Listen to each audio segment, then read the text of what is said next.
HubSpot makes impossible growth impossibly easy for their customers. And here's the perfect example. Morehouse College needed to reach new students with fresh, engaging content. But with a massive 900-page website, even the tiniest updates took 30 minutes to publish. Breeze, HubSpot's collection of AI tools, helped them write and optimize their content in a fraction of the time. The results? 30% more page views, and visitors now spend 27% more time on their site. If you're ready for impossible growth like this, you can visit HubSpot.com.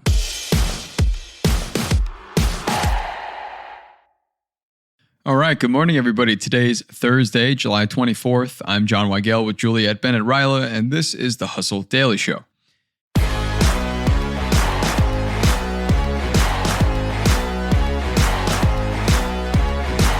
A 22-year-old Irish woman turned cute children's toys into soap opera villains on TikTok and made it into a $1 million business with Netflix and Burberry deals. Now, the toy company is suing her for making their wholesome critters act like reality TV stars, because apparently nothing hurts a brand like unexpected success. So what's the story with this legal battle? We'll get into that in a bit, but first, let's give you the news in business and tech.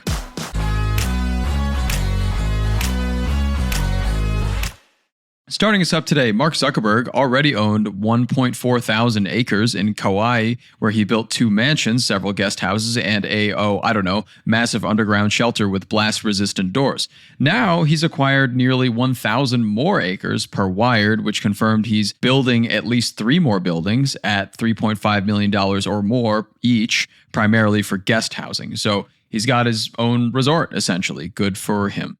Next, over to McDonald's. The snack wrap is back, and it's already a huge hit since re-debuting the snack wraps around the US on July 10th. Foot traffic has been way up. On launch day alone, foot traffic was up 15%, and US same-store sales for the Golden Arches are up 7% so far in Q3. In more food and beverage, we go to Liquid Death. Liquid Death is going to release its first line of energy drinks next year. Despite the successful beverage company's extreme branding, they will contain a modest 100 milligrams of caffeine. Liquid Death thinks that some caffeinated beverage companies have gone overboard, so they're doing a little bit less. Next, over some big tech, Amazon is acquiring Bee, a startup that makes a bracelet and an Apple Watch app that records everything a user says. Oh joy. The idea is that users can generate reminders and to-do lists based on their conversations, but Amazon already has an AI-powered assistant in Alexa, as you know, which allows shoppers to order products and make lists, so it's easy to see the integration there. Privacy concerns are there and will be for some time. And finally, Ubers will pilot a feature that allows women drivers and riders in LA, San Francisco, and Detroit to avoid being matched with men when possible. It rolled out a similar feature in Saudi Arabia in 2019, which it later expanded to about 40 countries, while rival Lyft began offering a similar feature in 2023.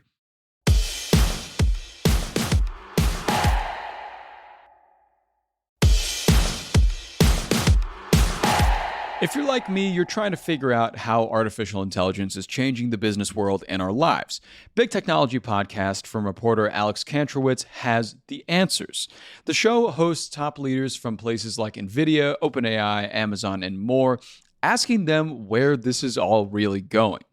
It also does fun news recaps every Friday with top-tier analysts. So if you want to be smart with your wallet, your career choices, meetings with your colleagues, and at dinner parties, you can listen to Big Technology Podcast wherever you get your podcasts.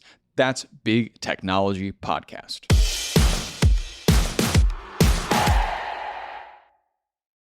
For more headlines like that and more business and tech updates, you got to come back tomorrow and the next day and the next day. But first, let us hit into the main story today. We're talking about calico critter dolls. So, Juliet, I would love to know here what the controversy is with these dolls and a TikToker and the toy company. Yes. So I think we've all seen these dolls, but if you haven't seen them, if I could describe them very quickly, they're like little bunnies and bears and cats. They're small, they're very fuzzy, they're very, very cute. Mm-hmm. Just little figurines that you could imagine children would play with. Little critters. Yeah.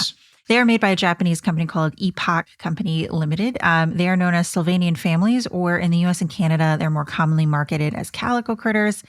There is a TikToker. Her name is Thea van Engelbrechten. Mm-hmm. She is based in Ireland, and her account, Sylvanian Drama, takes these little dolls and puts them in a bunch of soap opera scenarios. So I read an interview with her where she said she was inspired by early aughts dramas, so stuff like Pretty Little Liars. So if you can imagine, it's like someone's cheating on someone, there's a secret affair, someone's an alcoholic, someone's going to jail, there's a lot of drugs and violence and murder and sex and, that kind of stuff. So yeah, taking these children's dolls and making them into more adult themes. I have seen similar things over the course of my life, but this one seems to have ruffled some feathers because she has quite a big following and the toy manufacturer caught wind of it and they don't seem too happy. They do not like it. So she has 2.5 million followers, so she's pretty popular. It seems like initially they didn't care too much, but then she started scoring brand partnerships and posting sponsored content. And apparently some of the brands are pretty big. Taco Bell, Sephora. Her last video was apparently some sort of Squid Game tie-in. So at this point, Epoch went and filed a lawsuit that apparently tried to get her to stop in 2023. She did not. So the lawsuit... The concern is essentially on their part that because some of these posts are sponsored and they just say ad, the concern is that viewers might think that the toy company is actually behind these videos or condones these videos in some way.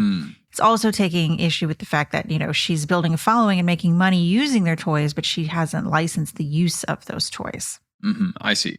So, I guess there are two arguments here, with one side from Epoch being, obviously she's not licensed to the toy creative. She did purchase them, but she's not licensed to them. And I guess they're not exactly happy about their brand image being compromised. But at the same time, you and I are talking about these dolls. We know what they are. And I don't think there was a world where we would know that if she didn't create these skits and create her dramas. Yeah, that's correct. They actually remind me of a toy I played with when I was a kid. I think they're called Mapletown. They're very similar little animals. But I think I've seen them. I think I've seen kids with them. But in terms of brand awareness, I think she's done more for this company than it's done for itself in many years. Seems that way. And, it's kind of interesting when you think about what's happening here because, I totally get a toy company being like, she's making money using our toys and she's doing things that we don't approve of. We're a children's toy company. But she is very popular and she does have a really big following. And I think there are a lot of fans who are now mad at the toy company because she has not updated in several months and then they want the content. What's interesting about the case here is, there is a way to defend using someone else's stuff, and that's parody. Weird Al does it, obviously. He's probably like the biggest person who has made an entire career out of parody. So I was reading an Ars Technica article where Santa Clara University's School of Law professor Eric Goldman was talking about the case and essentially was saying, this is going to depend on whether or not she can convince a court that this is parody. It may be kind of interesting because she's not parodying the dolls. She's using the dolls to parody television. Yeah, other things. Right. But this isn't the first time, as I think you mentioned earlier, that we've seen something that's associated with children be used in an adult context. And the parody is that dichotomy. So one thing that I can think of, I don't know if anyone's seen this movie, I would not advise it, it's pretty raunchy, is Peter Jackson's Meet the Feebles. That's like supposed to be the Muppets, but they're in these adult scenarios. And then there's also the Happy Time Murders, which uses the actual Muppets in an adult comedy. They have the rights to that because it was directed by Brian Henson, who is the son of creator Jim Henson.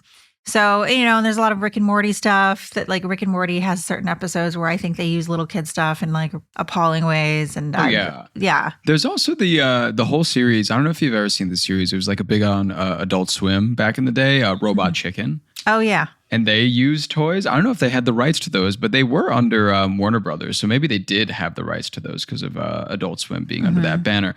But that's kind of another scenario where, children's toys were used kind of in an adult manner. And that seemed to fly just fine with a lot of people. Yeah. So it's kind of interesting. I think the biggest issue here that they're probably upset about is that she's making money partnering with big brands and they're not. Yeah. I do think there's a world where they could potentially work together. I was reading a really in-depth Slate article about Mattel and how Mattel and MCA Records and the band Aqua sued and county-sued each other so much over the song Barbie Girl that a judge wrote in his opinion that they should chill, literally said they needed to chill. And so eventually, I guess it escalated all the way to the Supreme Court. Mattel's suit was ultimately dismissed. And then in 2023, when Barbie came out as this big blockbuster movie, there was actually a song with Nicki Minaj and Ice Spice where they worked with the original Aqua song. So Mattel is apparently real chill with this song now. So it's kind of a thing where I think I get where both sides are coming from, but I also see an opportunity here for both of them. If they choose to partner and play nice, I think most people are smart enough to understand that the children's company is not condoning her content. But I think brands are a little savvier now. They're a little edgier now. I mean, Wendy's is always fighting with people on Twitter. Oh, yeah. So I think there's room. I think there's room for both things to exist and for both parties to be happy. Agree. A partnership would be great here. I think if they put their differences aside and just let her do what she does, it would be good for both of them. Maybe they can even put some slight restrictions on her if they feel that's necessary, and maybe she'll abide by it. Who knows? Yeah, for sure. Yeah.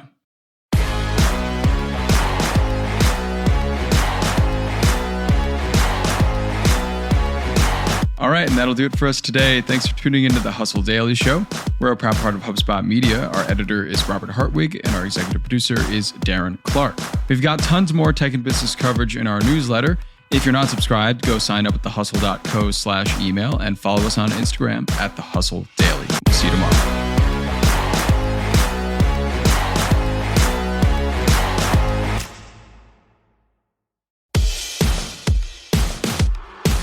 We got a big announcement to tell you about that could pay you $50,000. All you need is an idea that involves AI that could be revolutionary. We're calling it the Next Big AIdea, a pitch competition by HubSpot Media and HubSpot for startups. Simply record a 60-second pitch and you could win $50,000 plus exposure to millions of HubSpot Media subscribers. 5 finalists will get flown out to San Francisco to pitch on stage live at Inbound 2025, and the winner gets that $50,000. That could be you. So click the link in our show notes to enter now.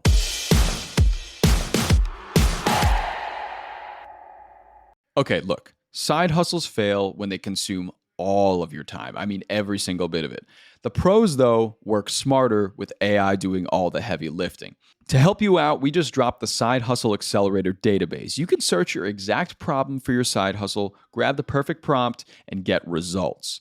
If you're struggling with marketing, content, and customer service, it's all solved in just seconds. This isn't just another tool, guys. It's your unfair advantage in a spreadsheet. So stop asking AI the wrong questions and start scaling with what actually works. You can get it for free in the link in our show notes. And you can stop right now, actually. Why don't you take a look down at those show notes and tap the link? You don't want to sleep on this.